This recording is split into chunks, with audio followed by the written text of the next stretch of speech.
이 시간에는 요엘서 2장 28절에서 32절 말씀을 가지고 하나님의 신이 임하시면 하는 제목을 정했습니다.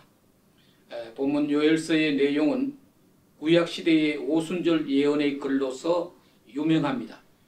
베드로 사도는 예루살렘 교회에서 성령이 임하였을 때에 이 요엘서의 본문 내용을 인용하면서 이 말씀이 신약시대 성령 강림에서 이루어졌음을 선포하였던 것입니다. 본문은 네 가지 분명한 요점을 지적하고 있는데, 첫째, 하나님의 선물은 예언의 은사이다라는 것입니다. 그것은 하나님의 뜻을 분별하여 여러 사람에게 선포하게 하는 것입니다. 이 예언이란 말이 밖으로 발설될 때에 효력이 있는 것이지 속에서 아는 것은 상관이 없는 것입니다. 둘째로, 영적 선물은 연령과 계층의 차별 없이 온 백성에게 임할 수 있다는 것입니다. 세 번째로, 이런 일은 역사의 어떤 시점에 이르렀을 때에 이루어진다는 것입니다. 네 번째로, 여호와의 이름을 부르는 모든 사람, 즉 믿음을 가진 모든 자에게 구원이 임하게 된다는 것입니다. 구약에서 말하는 이신득이, 즉 믿음으로 구원 얻는다는 교리인 것입니다. 이런 네 가지 분명한 관점을 가지고 있는 이 본문 내용을 통해서 과연 하나님의 신이 우리 모두에게 임하게 될 때 이루어지는 현상들에 대해서 생각해 보아야 되겠습니다. 과연 이 예언이 실제로 이루어진 사도행전 2장과 연관해서 볼 때 여호와의 신이 임하였을 때 일어나는 일이 좀 더 구체적으로 확연하게 나타나게 되는 것입니다. 첫째, 먼저 하나님의 신이 임하는 곳에 모든 차별이 없어집니다. 본문 28절에 그 후에 내가 내 신을 만민에게 부어주리니 너희 자녀들이 장래일을 말하며 너희 늙은이는 꿈을 꾸며 너희 젊은이는 이상을 볼 것이며 라고 했습니다. 이 말씀 속에는 하나님이 내려주시는 하나님의 성령은 누구에게 어떤 계층에게든지 골고루 임할 수 있다는 것입니다. 오늘 이 본문이 의미하는 말씀 속에 세 종류의 without이 있다고 우리 풀핏 주석에는 지적하고 있습니다. 첫째는 without distinction of sex, 즉 성의 구별 없이, 성별의 구별 없이 아들이나 딸들 남녀 구별 없이 성령이 임하게 된다는 것입니다. 그 다음에 두 번째는 without the reference of age, 즉 연령 구별 없이 젊은이와 늙은이 구별 없이 성령이 임하게 된다는 것입니다. 셋째는 without regard to social position, 즉 사회적 신분에 관계없이 종이나 주인 구별 없이 성령이 임하신다는 것입니다. 제도적으로 해결할 수 없었던 이런 난 문제, 차별의 문제가 하나님의 신의 역사로 말미암아 해결되었다고 보는 것입니다. 실제로 오순절 이후 성령이 임하셨을 때에 정말 그 성령은 성별의 구별이 없었습니다. 남자도 여자도 모두가 성령의 충만을 받을 수 있었습니다. 과거 구약시대에는 모든 하나님의 은사는 남성의 독점물이었습니다. 율법을 대할 수 있는 사람은 오직 남자뿐이었고 하나님께 가까이 나갈 수 있는 자격이 부여된 사람들은 오직 남자였습니다. 그러나 분명한 요엘의 선언은 남녀 구별 없이 성신이 임한다고 한 것인데, 실제로 오순절 다락방에 시작된 이 예언의 시련은 그곳에 있던 120 성도들 남녀 모두에게 공평히 임했던 것입니다. 그리고 연령의 구별 없이 성령이 임한다고 했습니다. 성령 받는 연령이 따로 없습니다. 젊은이, 늙은이 구별 없이 누구든지 사모하는 모든 사람에게 임하시는 것이 하나님의 성령인 것입니다. 그러나 현실적으로 구약시대는 엄격한 연령 제한 내지 연령 차별이 있었습니다. 출애굽 때는 주로 20세에서 50세에 이르는 연령만을 인구수에 계산했고 신약시대 초기에도 그런 영향이 있어서 셈할 때는 항상 여자와 아이를 제외한 남자들 중에서 장정만을 수에 계산했던 것을 보게 되는 것입니다. 사회적 신분은 하나님에 가까이 갈 수 있고 없고를 규정하는 엄격한 잣대가 되었던 것이 구약시대의 관행이었습니다. 감히 종의 신분으로 하나님의 전에 가까이 갈 수 있다는 것은 상상할 수 없는 일이었습니다. 이런 오래되고 강직된 사회적 관행도 하나님의 성령이 역사할 때에 자연스럽게 해결되게 된 것입니다. 복음이 전파되는 지역마다 이런 차별적인 역사는 마치 뜨거운 태양열이 비칠 때 안개가 걷히는 것처럼 자연스럽게 사라지고 말았던 것입니다. 하나님의 성신은 마치 회전하는 공기와 같고 하늘에서 비치는 태양빛과 같아서 결코 누구누구를 구별하거나 차별하는 것이 아닙니다. 이것은 우리 인류에게 주신 크나큰 은총이 아닐 수 없습니다. 그게 두 번째로 하나님의 신이 임할 때 모두가 다 기쁨의 충만을 받게 된다는 것입니다. 여기 하나님의 신이 충만한 사람들이 더러는 장래의 비전을 보며 더러는 꿈을 꾸고 더러는 예언을 하게 됨을 말하고 있습니다. 먼 미래의 비전을 새기는 젊은이를 생각해 보십시오. 얼마나 그 마음에 희망과 포부가 넘쳐나고 있습니까? 그리고 꿈은 일반적으로 젊은이의 몫으로 알고 있습니다. 물론 노소에 관계없이 꿈을 꾸지만 여기서 말하는 꿈이란 그야말로 미래에 대한 환상, 희망의 꿈을 말하는 것입니다. 마치 소년 요셉이 꿈을 꾸는 것과 같고 젊은이들이 미래의 찬란한 꿈을 마음속에 꾸는 것과 같은 의미입니다. 그런데 이런 꿈이 결코 청소년의 독점물이 아니라 나이 많은 노인들도 꿈을 꾸게 된다는 것입니다.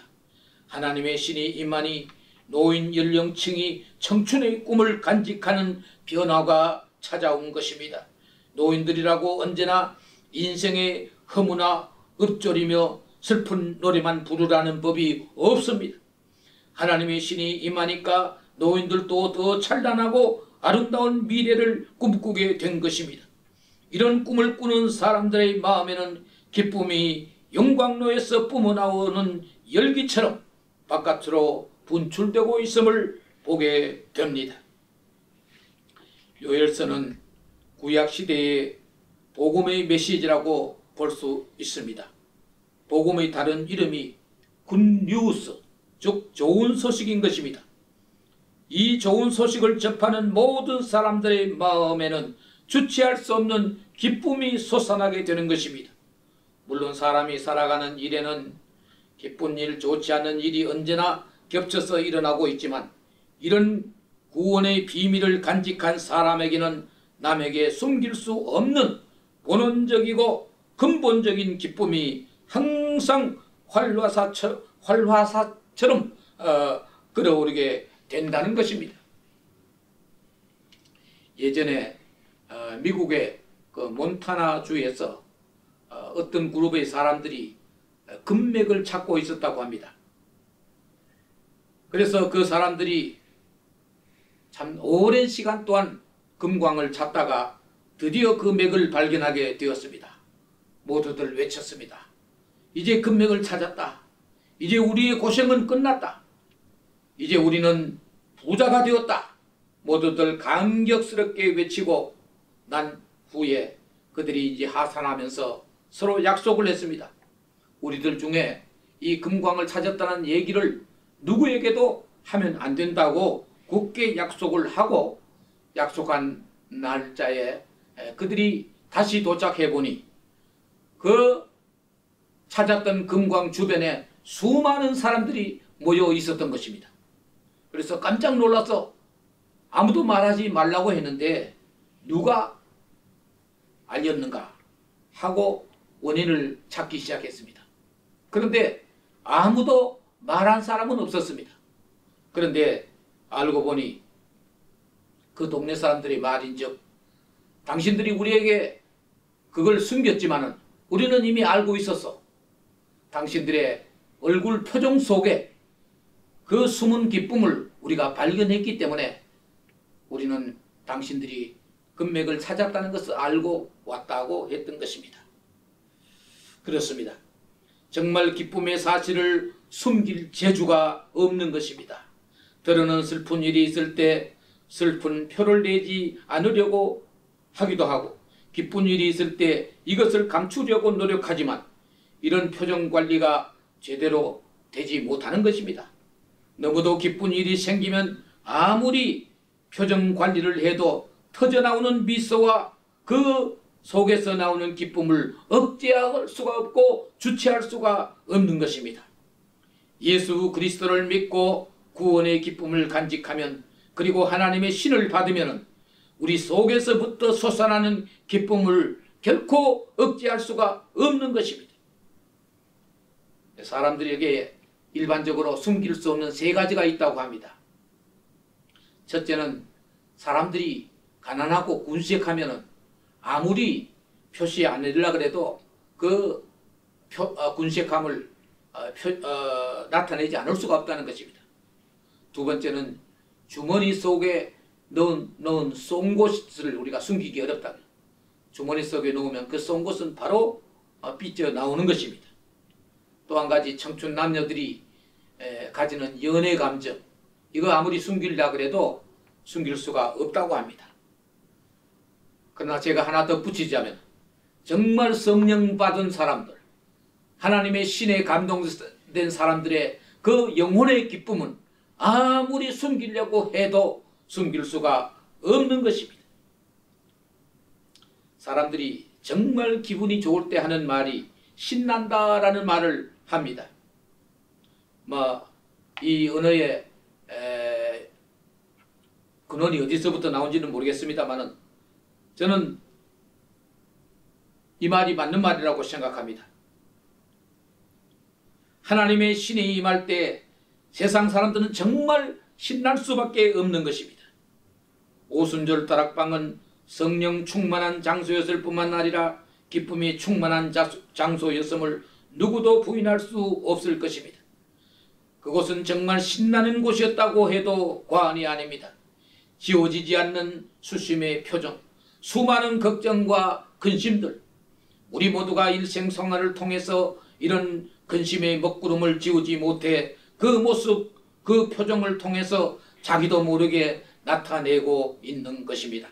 그러나 하나님의 신이 내 마음속에, 당신의 마음속에 함께 하실 때 이 구름은 일시에 거두어지게 되는 것입니다. 햇빛이 있는 곳에 안개가 존재할 수 없듯이 하나님의 신이 역사하는 마음에는 근심의 먹구름이 결코 지배할 수가 없는 것입니다. 세 번째로, 하나님의 신이 임하시면 가치관의 변화가 찾아오게 되는 것입니다. 하나님의 사람들, 즉 하나님의 신을 가진 사람들의 첫 번째 관심사는 자신들의 구원인 것입니다. 본문에도 여호와의 크고 두려운 날이 오기 전에 또 누구든지 여호와의 이름을 부르는 자는 구원을 얻으리라고 말하고 있습니다.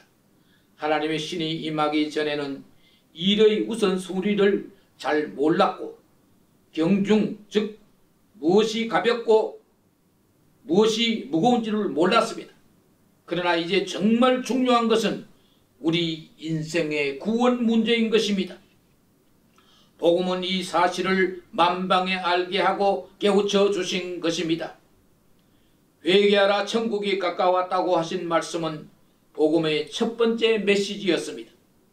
우리 인생에 여러 대소사 문제들이 많지만 가장 중요한 것은 바로 우리 인생이 구원 얻는 문제, 이것이 바로 가장 크고 시급하고 다급하고 중대한 문제인 것입니다. 사도 바울도 그가 하나님의 신을 받기 전까지는 세상적인 것이 항상 그의 관심의 우선순위에 머물러 있었습니다. 그러나 그가 하나님의 성령을 받고 성령의 사람이 되고 난 이후에는 과거에 귀하게 여기고 중하게 여기던 모든 것을 배설물과 같이 여길 수가 있게 된 것입니다. 이렇듯 하나님의 신이 충만하면 확실한 가치관의 변화가 함께 찾아오는 것입니다. 우리 인생에 있어서 하나님의 신을 가로막는 즉 영성을 방해하는 세 가지 요소가 있는데, 첫째는 사람이 만든 이론들, man-made theory라고 합니다. 사람의 마음에서 생각해낸 여러 가지 말들이 우리의 영성을 가로막게 되는 것입니다. 그것이 어떤 경우에는 유명한 사람의 이론일 수도 있고, 또 어떤 경우에는 밤새워 연구하여 만든 나 자신의 이론일 수도 있는 것입니다. 이런 인간이 만든 인조 이론이 하나님의 성신을 가로막는 요소가 된다는 것을 우리가 유념해야 되겠습니다. 두 번째는 세상적인 생각, worldly thinking. 무슨 일이든지 신앙적인 생각을 먼저 해야 하는데, 세상적인 생각만 앞세우면 결코 하나님의 성신이 우리 가운데 역사하지 못하게 된다는 것입니다. 예수님이 십자가를 지려고 할 때 베드로가 가로막은 것이나, 혹은 그가 칼을 빼어 주님을 체포하는 사람의 귀를 자르는 일 등은 모두가 세상적인 생각에서 나온 것이었습니다. 그리고 무엇을 먹을까 입을까 근심하고 걱정하는 모든 행위가 모두 세상적인 생각인 것입니다. 주님께서는 너희는 먼저 그의 나라와 그의 의를 구하라고 말씀하신 것입니다. 세 번째는 회의주의입니다. 스캡티시즘이라고 합니다. 긍정하지 못하고 늘 부정하고 의심하면 결코 하나님의 신을 수용할 수 없게 되는 것입니다. 하나님의 신은 고질적인 이 세 가지 방해 요소를 해결하는 것입니다. 이제 결론적으로 짧게 말씀드리겠습니다. 우리가 세상의 여러 가지 근심, 걱정, 많은 문제 가운데서도 늘 감사하고 살 수 있는 것은 여호와의 신, 즉 성령이 우리와 함께 하였기 때문인 것입니다. 그러나 너무 깊이 세상사 속에 몰두하다 보면 이미 임한 성령을 소멸하는 경우도 있게 되는 것입니다. 그럴 때마다 마치 우리가 차에 주유소에 가서 기름을 주유하듯이 하나님께 나와 주의 성령으로 충만케 함으로써 우리의 삶이 정말 성령이 있기 때문에 정말 신이 나는 그런 기쁨의 생활을 하고, 또 가장 중요한 것이 무엇인지 알고 그것을 귀중히 여기는 그런 올바른 가치관을 가지고 살 수 있게 되는 것입니다. 이 말씀을 유념하셔서 여러분의 삶에 큰 은혜와 축복이 있으시기를 축원드립니다.